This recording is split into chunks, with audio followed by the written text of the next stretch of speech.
재개발 기다리다가 늙겠습니다. 일부 재개발의 꿈, 그리고 현실의 무게. 내 집 한 채 마련해서 편안한 노후를 보내고 싶다는 소박한 꿈으로 이 낡은 동네에 들어왔는데 재개발만 바라보다가 정말 늙어 죽겠습니다. 젊은 시절부터 재개발된다는 말만 믿고 기다렸는데 이제는 그저 한숨만 나옵니다. 이 말은 대한민국에서 재개발 구역에 털을 잡고 살아가는 많은 중년층의 가슴 아픈 고백일 것입니다. 재개발은 단순히 낡은 건물을 허물고 새 건물을 짓는 물리적인 변화를 넘어 한 개인의 삶과 희망, 그리고 노후의 안정을 담보하는 거대한 약속처럼 여겨져 왔습니다. 우리는 평생을 성실하게 일하며 자산을 모았고 그 자산의 상당 부분을 내 집 마련에 쏟아부었습니다. 특히 오래되고 낡은 주택이라도 재개발이라는 희망의 불씨가 있다면 미래의 가치 상승을 기대하며 기꺼이 불편함을 감수했습니다.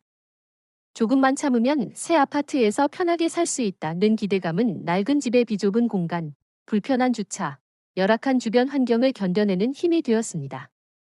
재개발이 성공적으로 이루어지면 내 집의 가치가 크게 오르고 그동안의 고생을 보상받을 수 있을 것이라는 막연한 믿음이 있었습니다. 하지만 현실은 녹록지 않습니다. 재개발 사업은 시작부터 끝까지 수많은 난관과 변수에 부딪히기 마련입니다. 사업 초기에는 장밋빛 청사진이 제시되고 조합 설립과 시공사 선정 과정에서 한껏 기대감이 부풀어 오릅니다. 그러나 이내 주민들 간의 복잡한 이해관계, 정부의 정책 변화, 그리고 예측 불가능한 경기 변동이라는 거대한 파도에 휩쓸리게 됩니다.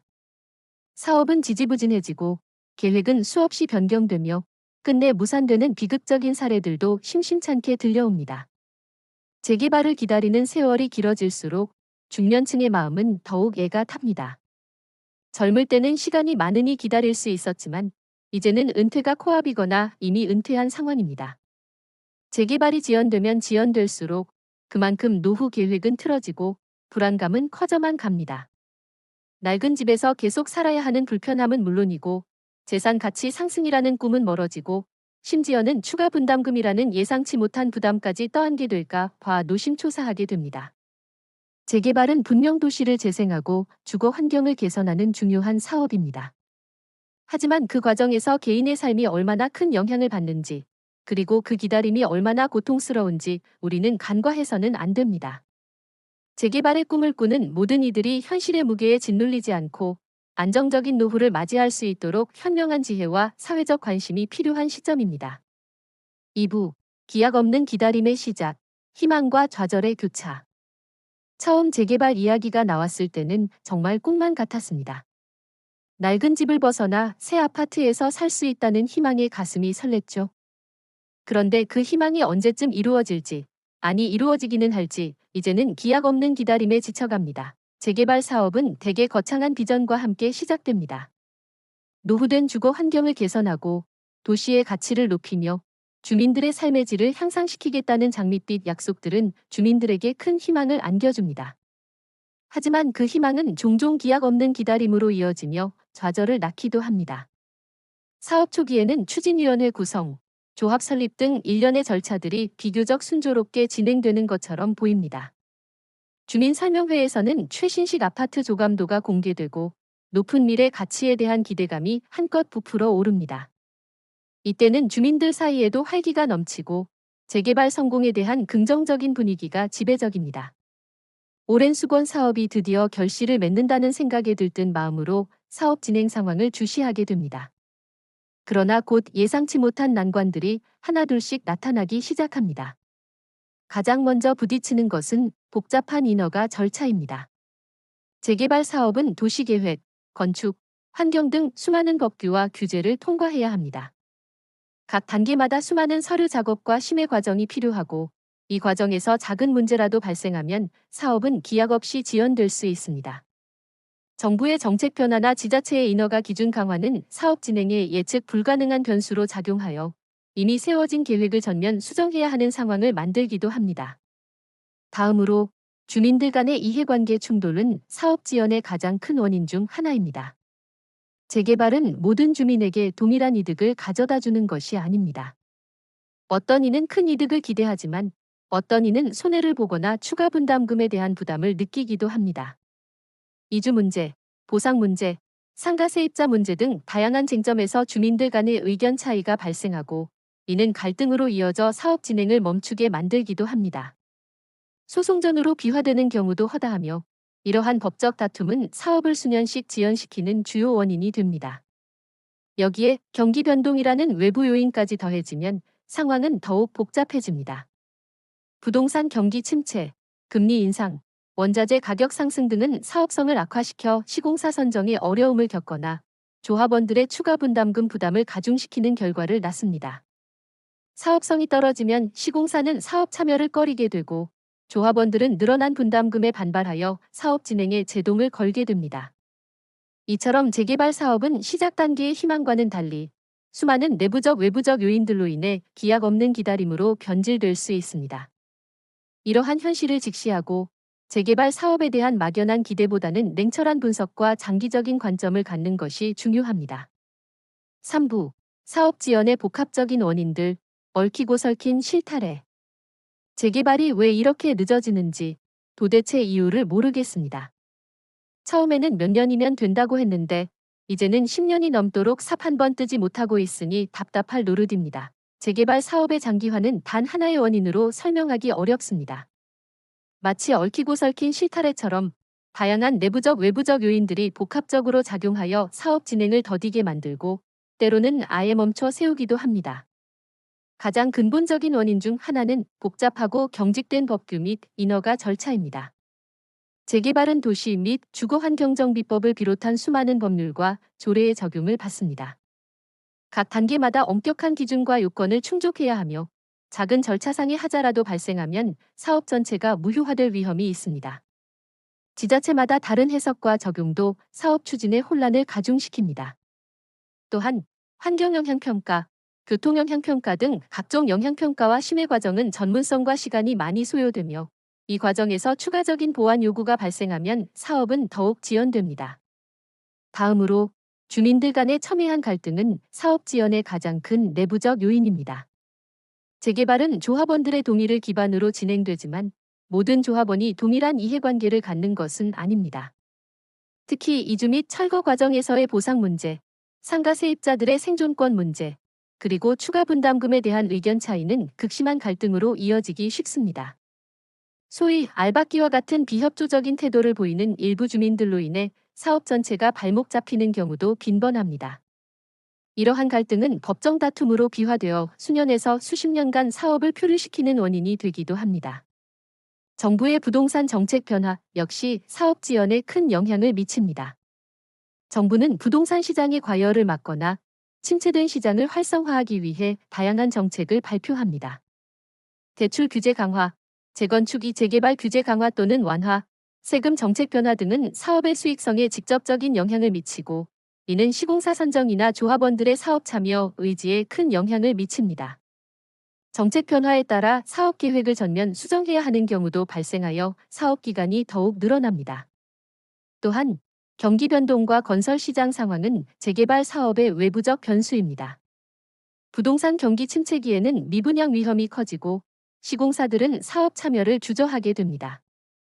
반대로 건설 원자재 가격이 급등하거나 인건비가 상승하면 시공비가 늘어나 조합원들의 추가 분담금이 크게 증가하게 됩니다. 이러한 경제적 부담은 사업 추진 동력을 약화시키고 조합원들의 반발을 불러와 사업을 중단시키는 원인이 되기도 합니다. 마지막으로 조합 집행부의 비리나 무능 또한 사업 지연의 원인이 될 수 있습니다. 조합 운영의 불투명성, 비전문적인 사업 추진, 그리고 일부 임원들의 비리 문제는 주민들의 신뢰를 잃게 하고 사업 추진에 대한 동력을 상실하게 만듭니다. 이는 결국 사업 지연을 넘어 사업 무산으로 이어지는 비극적인 결과를 초래하기도 합니다. 이처럼 재개발 사업의 장기화는 법규, 주민 갈등, 정책 변화, 경기 변동, 그리고 내부 운영 문제 등 복합적인 원인들이 얽히고 설켜 발생합니다. 이러한 복잡성을 이해하고 각 단계마다 발생할 수 있는 문제점들을 예측하며 현명하게 대처하는 것이 중요합니다. 무산되는 꿈, 좌절된 희망, 그리고 남겨진 상처. 재개발만 바라보고 평생을 기다렸는데 결국 사업이 무산되었다는 소식을 들으니 하늘이 무너지는 것 같았습니다. 낡은 집은 더 낡아졌고 마음의 상처는 깊어만 갑니다. 대체 우리는 어떻게 해야 할까요? 재개발 사업의 장기화도 고통스럽지만 더 큰 비극은 오랜 기다림 끝에 사업 자체가 무산되는 경우입니다. 이는 단순히 물질적인 손해를 넘어 주민들의 꿈과 희망을 앗아가고 깊은 마음의 상처를 남깁니다. 사업 무산은 다양한 원인으로 발생합니다. 가장 흔한 경우는 사업성 악화입니다.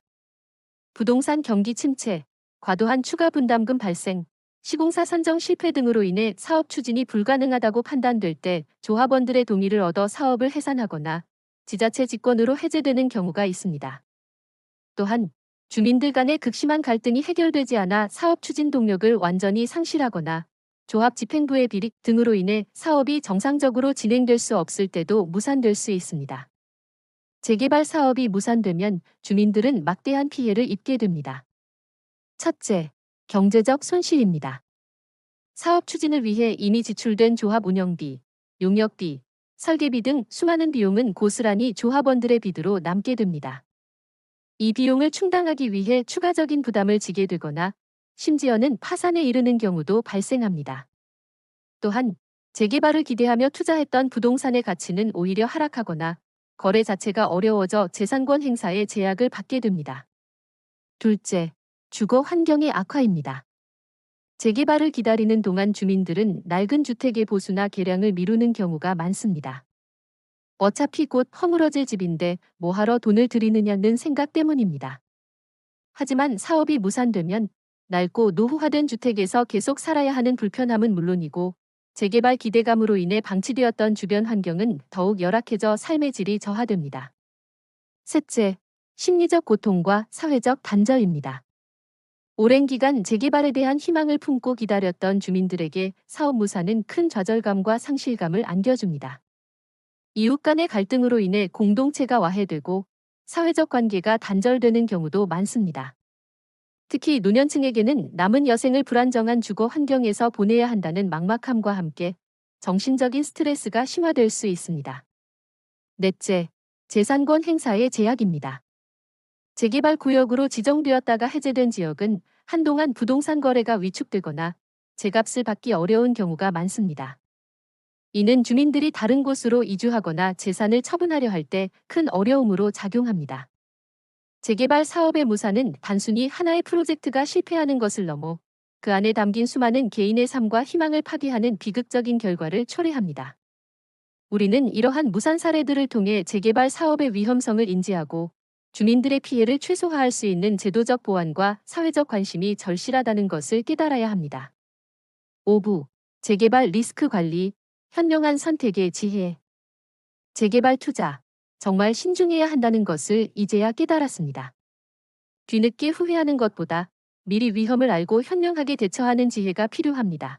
재개발은 분명 높은 수익을 기대할 수 있는 투자처이지만 그만큼 높은 위험을 동반합니다. 특히 중년층에게는 노후 자산의 상당 부분이 걸려있는 문제이므로 재개발 리스크를 정확히 이해하고 현명하게 관리하는 지혜가 필수적입니다. 첫째, 사업 진행 단계별 위험을 정확히 파악해야 합니다. 재개발 사업은 추진위원회 구성, 조합 설립, 시공사 선정, 사업 시행인가, 관리 처분인가, 이주 및 철거, 착공, 준공 등 여러 단계를 거칩니다. 각 단계마다 발생할 수 있는 위험 요소가 다릅니다. 예를 들어 사업 초기 단계는 사업 무산 가능성이 가장 높고 관리 처분인가 이후에는 추가 분담금 리스크가 커집니다. 따라서 자신이 투자하려는 재개발 구역이 어느 단계에 있는지 확인하고 그 단계에서 발생할 수 있는 위험을 충분히 인지해야 합니다. 둘째, 투명하고 신뢰할 수 있는 정보를 확보하는 것이 중요합니다. 재개발 관련 정보는 조합이나 시공사, 그리고 언론을 통해 쏟아지지만 이 모든 정보가 객관적이고 정확한 것은 아닙니다. 조합의 운영 상황, 재정 상태, 사업 진행률, 그리고 예상 추가 분담금 등 핵심적인 정보들을 꼼꼼히 확인해야 합니다. 필요하다면 관련 전문가의 도움을 받아 정보를 검증하고 여러 출처의 정보를 비교 분석하여 신뢰도를 높여야 합니다. 셋째, 주민 동의율과 갈등 상황을 면밀히 분석해야 합니다. 재개발 사업은 주민들의 동의 없이는 한 발짝도 나아갈 수 없습니다. 따라서 해당 구역의 주민 동의율이 얼마나 높은지, 그리고 주민들 간의 심각한 갈등이나 소송이 진행 중인지는 반드시 확인해야 합니다. 동의율이 낮거나 갈등이 심한 구역은 사업 지연이나 무산될 가능성이 높으므로 신중하게 접근해야 합니다. 넷째, 추가 분담금 리스크를 충분히 고려해야 합니다. 재개발은 예상치 못한 추가 분담금이 발생하여 조합원들에게 큰 부담을 안겨주는 경우가 많습니다. 초기 예상 분담금은 최소한의 기준으로 제시되는 경우가 많으므로 실제 사업 진행 과정에서 시공비 상승, 사업 지연에 따른 금융비용 증가 등으로 인해 분담금이 크게 늘어날 수 있다는 점을 항상 염두에 두어야 합니다. 자신의 재정 상황을 고려하여 감당할 수 있는 수준의 추가 분담금인지 냉철하게 판단해야 합니다. 다섯째, 장기적인 관점에서 접근해야 합니다. 재개발은 단기간에 수익을 얻을 수 있는 투자가 아닙니다. 짧게는 10년, 길게는 20년 이상이 소요될 수 있는 장기 프로젝트입니다. 따라서 당장 내일의 시세 변화에 일희일비하기보다는 장기적인 관점에서 자신의 노후 계획과 연계하여 신중하게 투자 결정을 내려야 합니다. 이처럼 재개발 투자는 단순히 시세 차익만을 쫓기보다는 사업의 복잡성, 주민 갈등, 정책 변화 등 다양한 리스크를 종합적으로 고려하고 현명하게 관리하는 지혜가 필요합니다. 자신의 소중한 노후 자산을 지키기 위해서는 냉철한 분석과 신중한 판단이 필수적입니다. 6부, 노년의 주거 안정, 재개발을 넘어선 대안들. 재개발만 바라보고 살기에는 너무 불안하고 힘듭니다. 혹시 재개발 말고도 안정적인 노후를 보낼 수 있는 다른 방법은 없을까요? 이제는 더 이상 기다릴 힘도 없습니다. 재개발의 장기화와 무산 사례들을 보면서 많은 중년층은 재개발만이 유일한 주거 안정의 해답이 아니라는 것을 깨닫고 있습니다. 우리 노년의 삶을 편안하고 안정적으로 이끌어줄 수 있는 재개발을 넘어선 다양한 주거 대안들을 모색하고 현명하게 선택하는 지혜가 필요합니다. 첫째, 기존 주택의 리모델링 또는 개량을 고려해 볼 수 있습니다. 재개발을 기다리다 지쳐 낡은 집에서 계속 살아야 하는 상황이라면 대규모 재개발이 아니더라도 부분적인 리모델링이나 개량을 통해 주거 환경을 개선하는 방법을 고려해 볼 수 있습니다. 주방이나 욕실을 고치고 단열을 보강하는 등 소규모 투자로도 삶의 질을 크게 높일 수 있습니다. 이는 재개발을 기다리는 동안의 불편함을 줄이고 당장의 만족도를 높이는 현실적인 대안이 될 수 있습니다. 둘째, 주택연금 활용을 통해 노후 생활비를 확보하고 주거 안정을 도모하는 방법입니다. 고가의 주택을 소유하고 있지만 현금 흐름이 부족한 경우 주택을 담보로 연금을 받는 주택연금은 안정적인 노후 생활비를 확보하면서도 살던 집에서 계속 거주할 수 있게 해줍니다. 이는 재개발로 인한 이주나 추가 분담금 부담 없이 주거 안정을 유지할 수 있는 좋은 대안입니다. 셋째, 소형 평수 아파트나 빌라로의 이동을 고려해 볼 수 있습니다. 재개발을 통해 얻을 수 있는 기대 수익이 불확실하거나 더 이상 기다릴 여유가 없다면 현재의 낡은 주택을 처분하고 소형 평수의 새 아파트나 비교적 신축 빌라로 이사하는 것도 현실적인 대안입니다. 대도시 외곽이나 인근 지역으로 눈을 돌리면 비교적 저렴한 가격으로 깨끗하고 편리한 주거 환경을 찾을 수 있습니다. 이는 주거 안정과 함께 자산 규모를 줄여 노후 자금을 확보하는 효과도 얻을 수 있습니다. 넷째, 공공임대주택이나 실버타운 등 노인 맞춤형 주거시설을 알아보는 것도 좋은 방법입니다. 정부나 지자체에서 제공하는 공공임대주택은 저렴한 비용으로 안정적인 주거를 제공하며 일부 실버타운은 의료 및 편의 시설을 갖춰 노년층에게 특화된 주거 환경을 제공합니다. 물론 입주 자격이나 비용 등 고려해야 할 점들이 있지만 재개발의 불확실성에서 벗어나 안정적인 노후를 계획할 수 있는 대안이 될 수 있습니다. 다섯째, 주거와 관련된 다양한 정보 습득 및 전문가 상담을 게을리하지 않아야 합니다. 부동산 시장은 끊임없이 변하고 정부의 주거 정책도 수시로 바뀝니다. 따라서 관련 정보를 꾸준히 습득하고 자신의 상황에 맞는 최적의 주거 계획을 세우기 위해 부동산 전문가, 금융 전문가, 사회복지사 등 다양한 전문가의 도움을 받는 것이 중요합니다. 재개발은 분명 도시 재생의 중요한 축이지만 개인의 노후를 전적으로 의존하기에는 너무나 많은 불확실성을 내포하고 있습니다. 재개발을 넘어선 다양한 주거 대안들을 모색하고 자신의 상황에 맞는